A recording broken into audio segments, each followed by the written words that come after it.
The best of you are the best to your family because your true character comes out at home. When you've had a long day at work or a long day at school, you face a lot of difficulties, a lot of struggle. You've had a hard day and you've tucked it in so no one sees it of you. No one sees the flaws. No one sees the weaknesses. But then you go home and you unleash the monster. You unleash the thing that's been building within you the entire day. And who do you unleash it to? The people that you should care about most. I know you're all here for Ramadan today, man. I'm here for Ramadan today, man, too. But 15 minutes, inshallah, and we'll be done together. As was mentioned, I actually have been looking for the answer to this question for the past couple months. And it's that a lot of people on the outside look at you thinking that you are something. You know, you're a youth director, you're a pharmacy student. I'm sure many of you are MSA members. You lead things in your masjid. You're in Islamic organizations. You just graduated from college and now you're a doctor or you're an engineer or you're a teacher. You just grew a beard and now people are calling you sheikh. You just wore the hijab and people are calling you sheikha. And, you know, sometimes it's kind of hard to reconcile the fact that all of these people are looking at me thinking that I am something, attributing the status to me, you know, thinking in their mind that I am superhuman, or thinking in their mind that I'm angelic, or thinking that I'm better than them. And the question comes, well, what happens when the people see something of me, but when I look at myself in the mirror, I see someone completely different?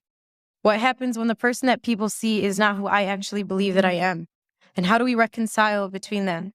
So I hope that this is a struggle that I'm not the only one facing. Does anyone kind of feel me on this? All right, alhamdulillah, that's good. I actually have a story that kind of just goes along with this. One of my halqa students actually came up to me the other day. Actually, this was a couple months ago. And she was like, so Shireen, like when you go home, like, do you just eat dates and drink Zamzam? And I was like, no, homegirl, I eat cereal in the morning and I eat burgers for lunch and I eat kushari for dinner. You know, I'm normal. You know, just because I'm at the masjid doesn't mean that I eat something different or I breathe a different type of oxygen than you do. And unfortunately, you know, when we work in these types of organizations or in our masjid, people start to look at you and think that you truly are not human, or that there's, you know, something superhuman about you.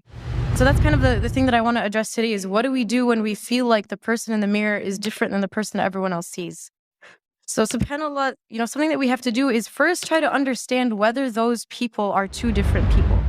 Whether the person that you see in the mirror is truly different than the person that your community sees.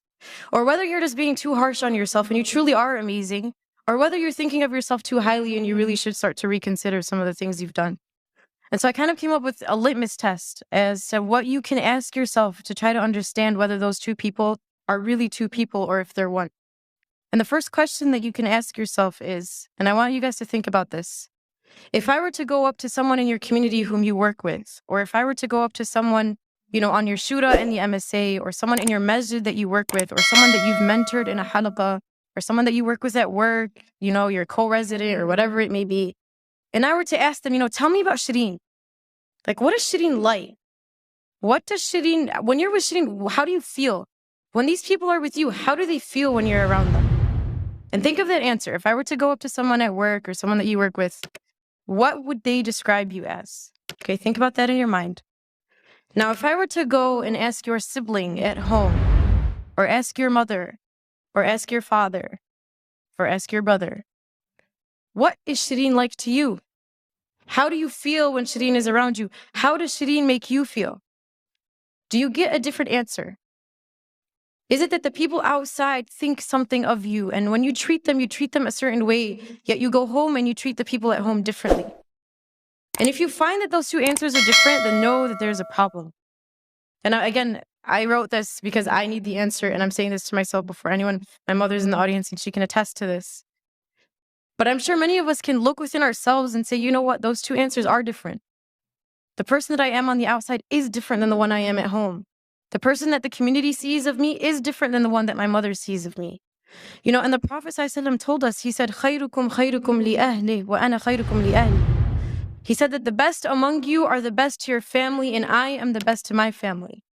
Why does the hadith not say, خَيْرُكُمْ خَيْرُكُمْ, the best of you are the best to your communities? Or the best of you are the ones who give the best speeches? Or the best of you are the ones who give the best halaqas? Or the best of you are the best at work? Because it's really easy to be good outside.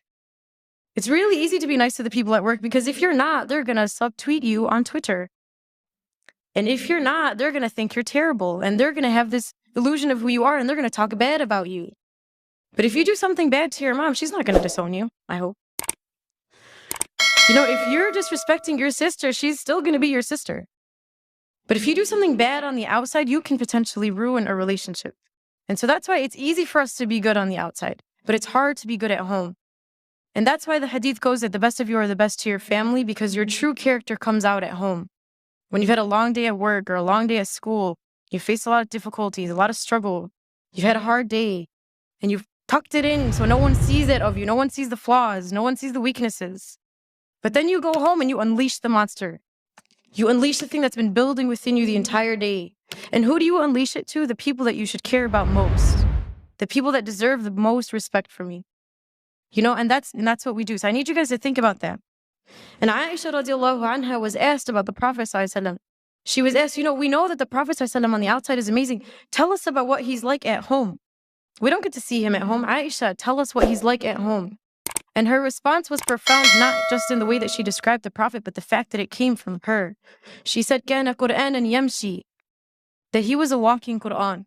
He wasn't just a walking Quran when he was at the masjid. He wasn't just a walking Quran when he gave a halaqah. Not just when he was in the community. He was a walking Quran when he was at home too. The Quran that he was walking, he walked outside and he walked inside. The people who were within his home felt the same way that the people on the outside felt. That's why this is profound. That's why this is important. But I'm sure all of us are trying to be that Quran and Yamshi on the outside. We're trying to be that amazing halaqah giver on the outside. We're trying to be awesome to everyone on the outside, yet to the people at home we don't care. And there's a beautiful line of poetry that I read the other day, and it's scary. Listen to this.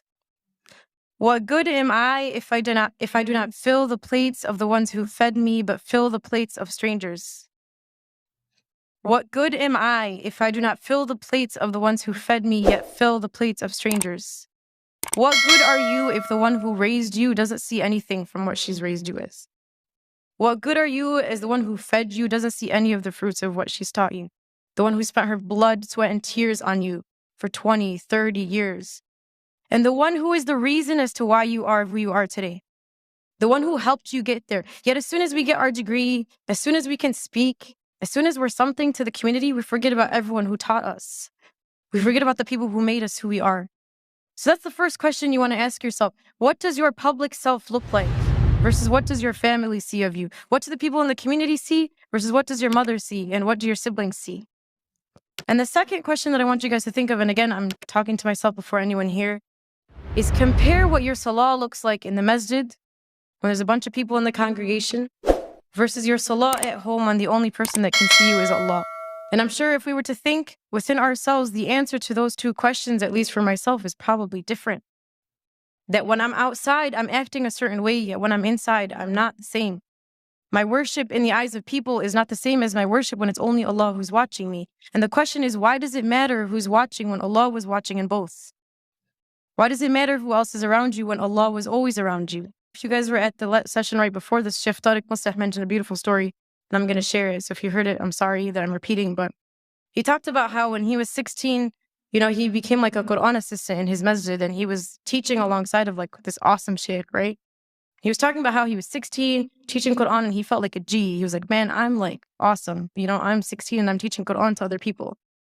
And so one day, I guess he went to the masjid early, like before Fajr or something, and he went and he found that his sheikh's car was parked outside the masjid, but all the lights were closed. So he's like, okay, that's kind of weird.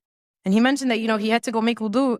So he walks into the bathroom only to find that his scholar, his teacher, one who was taught by many righteous, amazing scholars before him, was on his knees cleaning the toilet of the masjid. And so Sheikh Tariq Mustah goes to him and he's like, Sheikh, like, what are you doing? You're an amazing sheikh. You learned with this person and you learned with that. And your status is this. Like, how are you on your knees cleaning the masjid?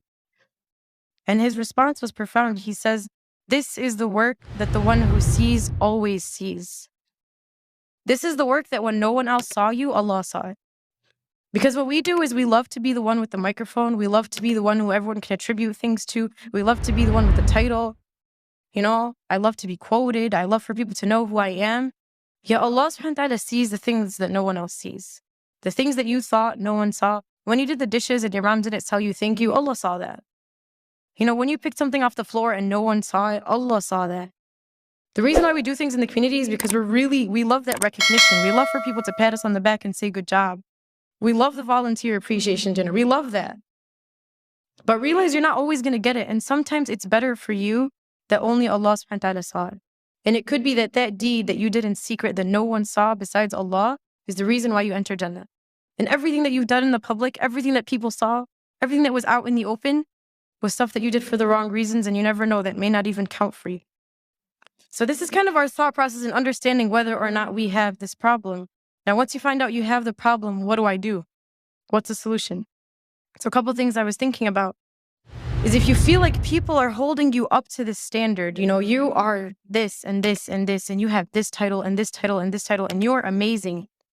Challenge yourself to live up to that standard that people are holding you to. If you go home and you say, man, people think I'm great, but I'm actually not, try to actually be great. And it's not for the people. It's not for people to say, Sheren Salama was great. But it's for me to improve myself so Allah can say Sheren Salama was great.